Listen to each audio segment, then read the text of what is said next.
there are at least 11 Butuan boats reported. This one is the first Butuan boat or barangay that was reported and recovered in the year 1976.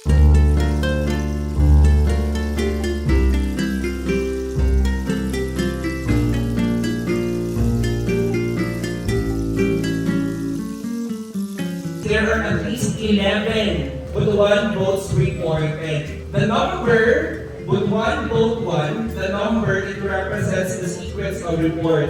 Meaning, this one is the first Butuan boat or barangay that was reported and recovered in the year 1976. The Butuan boats or the barangays are called plank-built or lush-log boats. So it's composed of a long timber of wood or tree. And for this Butuan Boat 1 alone, it is composed of 4 different types of wood. We have the tuog, the nari, and the vatica. On top of the plank, you can see there a rectangular shape